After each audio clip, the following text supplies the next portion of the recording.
Hi guys, I'm back with the new time-lapse, and this time it's a watercolor and it's a portrait. And dang, painting sometimes is hard.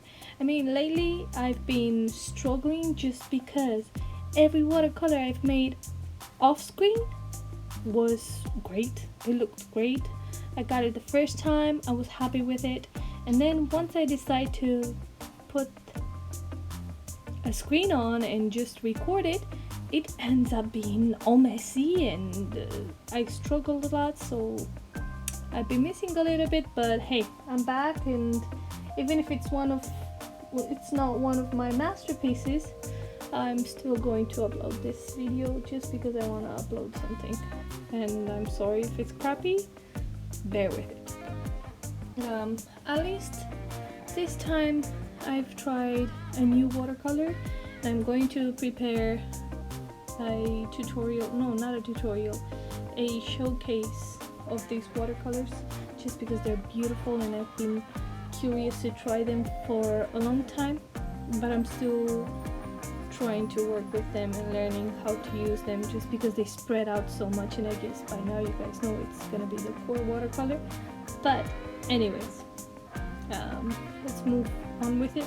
So I got myself one of those boxes that has like 6 colors, and I got the high chroma ones, and I'm still learning how to use them. But for now, I'm going to keep practicing and seeing what I can do with them. So I've decided to make a portrait of a girl, and I don't know if it happens to you guys too, but lately I struggle with the size of the lips and with the hair. I always just paint these huge lips on my girls' faces, and even today I was actually sketching a little bit while doing some sunbathing, and I realized that all the girls I was painting and I was drawing have these huge luscious lips, and I'm really actually not a big fan of big lips, but anyways, they turn out to be quite big. So that was one of my struggles, because then as soon as I realized, oh my god, I painted half of her face to be the lips, I had to work around with it. And then the hair, I've been trying to color by blocks. I've been trying to paint, by blocks, and it turns out that I'm not a huge fan of it. So I'll probably go back to my way of painting, which was in big chunks and solid colors, and then just add in some highlights and some more shadows. Adding some value. Meanwhile, I do like the way these watercolors react, just because they spread out and they make such thin and even shading, I guess I should say that, and it was just a joy to color with them. But for now, I'm still learning, I'm still trying them out.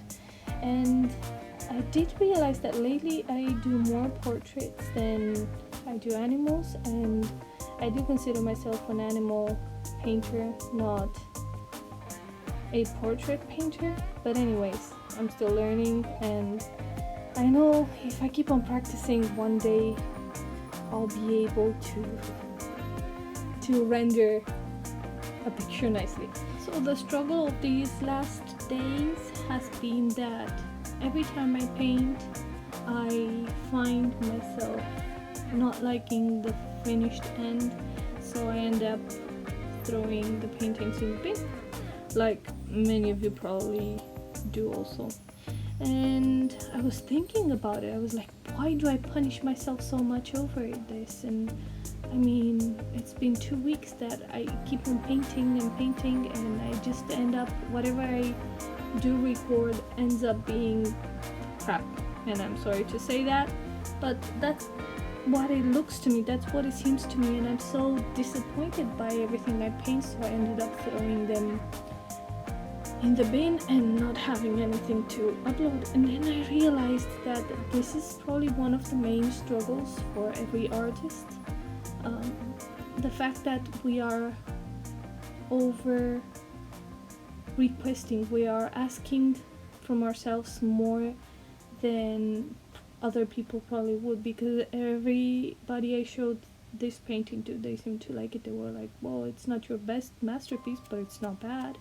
And I mean, it's a portrait and I'm still learning, but I did feel like I was struggling more than usual, and I actually kind of punched myself a little and said, I'll give up and I'll just start painting birds again, just because I like them and they're easier for me. But then I realized, if I just paint over and over something I'm comfortable with, I will never get better at it. And I think that even if it's not one of the best paintings I've done so far, I still think that I can learn from my mistakes, and I actually think that even if it's not the best, this is something I could look back years from now and just realize how much I've grown. So I say kudos to all those artists who struggle to get better and who request more from themselves than they should, and who don't just get comfortable with something. So keep on practicing, and even if you're not proud of what you do, just know that the struggle is real and that it probably happens to everybody. We're just, some of us are better at hiding it than others. I hope you guys liked it, and I'll see you in the next tutorial. Bye.